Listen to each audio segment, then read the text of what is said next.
우리 신앙인의 기본은 인류시조 우리 아담과 해와가 타락하기 때문에 최악의 역사를 만들어 버렸습니다. 그래서 신앙인이 하늘 앞에 돌아가기 위해서는 반드시 수종 삶을 되돌아보고 회개하고 뉘우치는, 그리고 새롭게 청택에 살겠다는 그런 결심을 하는 그런 계기가 필요합니다. 그것을 하기 쉬운 그 시기가 바로 또 연말이 되겠습니다. 지금 바로 그런 시기죠. 1년간을 돌아보시고 또 나아가서는 살아온 인생 전체를 놓고 나는 과연 하늘 앞에 나의 양심 기준 앞에 얼마나 합당하게 살아왔는가. 가장 가까운 가족과 이웃과 아시는 모든 분들 앞에 진실되게 사랑으로 대해왔는지, 그 기준이 어디에 있느냐 하는 내용을 말씀 속에 많이 찾아볼 수가 있는데요. 오늘은 4가지만 말씀 준비했습니다. 두 번째 말씀입니다. 일생 동안 하늘 뜻을 위하여 얼마나 살았느냐가 천국에서 그의 자리를 결정한다. 그리고 천국 가고 안 가는 것은 자기 자신이 잘 안다.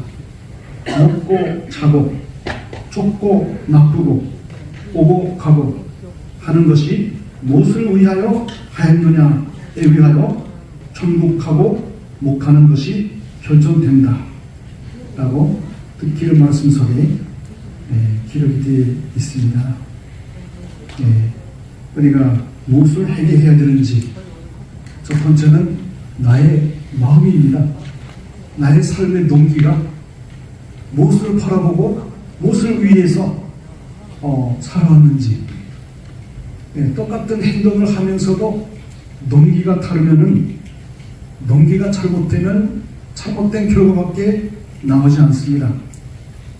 그래서 일생 동안 하늘 부모님의 심정과 뜻을 붙들고 그 뜻을 위해서 얼마나 살았는지에 따라서 그 노수에 따라서 천국에서의 그의 자리가 결정된다 라고 하신 것입니다. 그래서 우리의 생활 가운데 하고 있는 6가지를 말씀하고 계십니다. 먹고 살지 않습니까? 또 매일같이 잠잡니다. 무엇을 위해서 먹고, 수많은 종교인들은 감사 기도는 하죠. 그러나 참 부모님이 저희들에게 본을 보여주신 것은 그냥 감사하는 것은 당연한 일이고, 식사를 앞에 두고 제가 이 음식을 귀함으로 말미암아 할 일을 하겠습니다. 책임을 다하겠습니다. 아버지로서, 어머니로서, 또는 아들과 딸로서, 형제 자매로서 전체 앞에 제가 할 일을 하겠습니다 하면서 먹으면은 그것은 뜻을 위해서 먹는 것이 됩니다.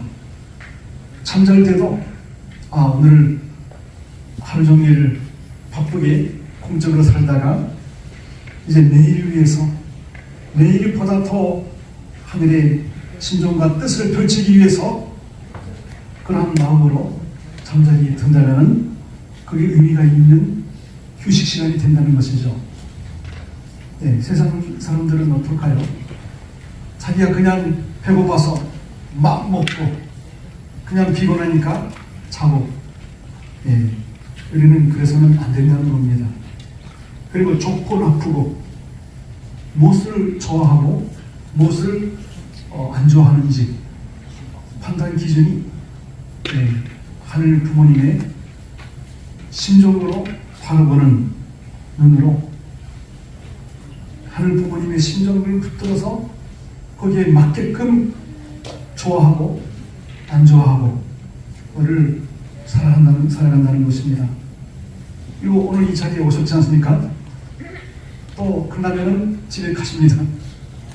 무엇을 위해서 이 자리에 지금 나오셨습니까? 오고 가고 그 동기가 어디에 있습니까? 예. 주로 아버님께서 가르쳐 주신 이 5가지는 우리의 생활을 전체를 말하고 있습니다. 어떤 동기로 똑같은 행동을 할지라도 또는 심지어는 기도를 한다 할지라도 또 TV를 본다 할지라도 어떤 눈으로 하늘 부모님의 눈으로 바라본다면 이 세상의 아픔이 부모의 아픔으로 느껴집니다. 그래서 우리가 해결해야 될 내용은 첫 번째로 나의 마음, 동기가 어땠는가 하는 것을 돌아보시기를 바랍니다. 무엇을 위하여 그렇게 살았느냐에 따라서 전국하고 못 가는 것이 결정된다. 목적성, 동기가 대단히 중요하다는 것입니다. 자, 그러면 동기뿐만 아니라 또 중요한 것을 말씀하고 계십니다. 같이 읽어가시겠습니다. 선은 자기 중심 삼은 것이 아니다. 남을 위하여 자기를 희생하는 것이다. 악은 자기 중심한 것이요 자기를 위하여 남을 희생시키는 것이다. 예. 선악의 기준이 다르기 때문에 수많은 종교끼리 많이 전쟁을 해왔고 지금도 하고 있지 않습니까? 우리는 천륜의 비밀을 밝히신 장부모님의 말씀으로 선은 자기 위주로 사는 것이 아닙니다. 상대방 위주로. 남편은 아내가 있기 때문에 존재하는 것이죠. 아내가 없으면 남편이 될 수 없습니다. 자녀가 없으면 부모가 될 수도 없고 부모가 없으면 자녀가 될 수도 없습니다. 형제 자매가 있기 때문에 내가 있고 식구님들이 계시기 때문에 제가 있는 겁니다.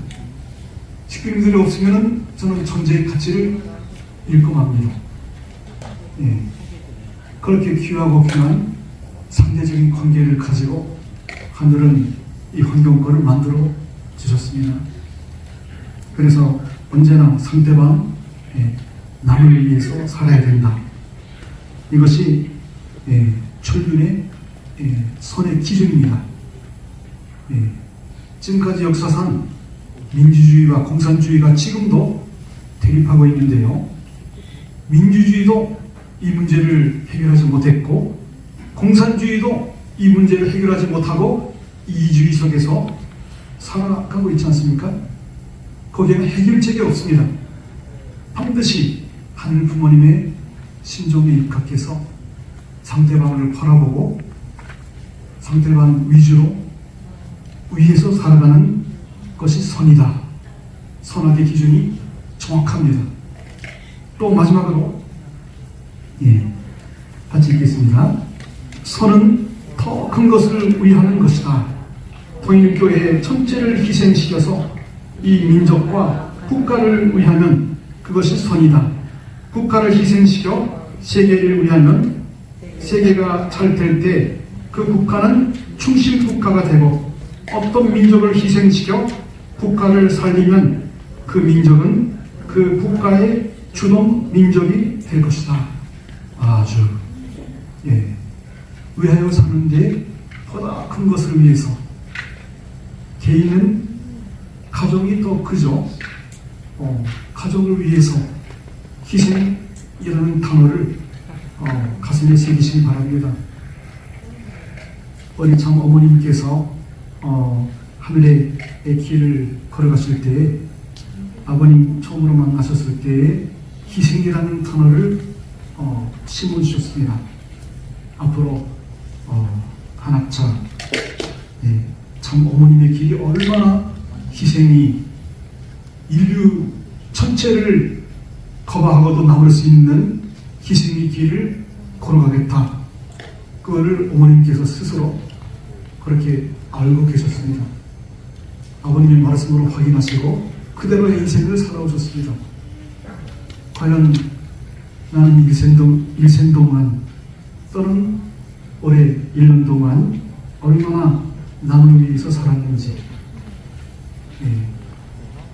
가정은 보다 더 큰 우리 회사라든지 교회라든지 지역 사회를 위해서 얼마나 더 많은 희생과 투입을 했는지. 우리 교회가 다른 교회하고 다르지 않습니까? 우리가 교회의 건물을 위해서 만약에 투입을 했더라면 벌써 아주 훌륭한 건물을 지었을 겁니다. 그러나 먼저 종교인들, 기독교인들, 그런 분들을 위해서 더 많은 예산을 투입해 오셨습니다. 교회가 교회만을 위해서 있으면 정죄의 이유가 없다는 것이죠.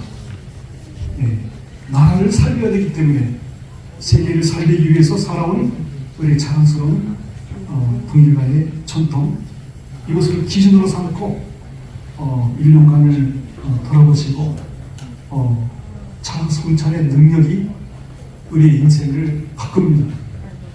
자성찰을 할 줄 아는 종교인이어야만이 하나님 부모님의 이 삶을 이루어드릴 수가 있습니다. 오늘 말씀 여기까지로 하겠습니다.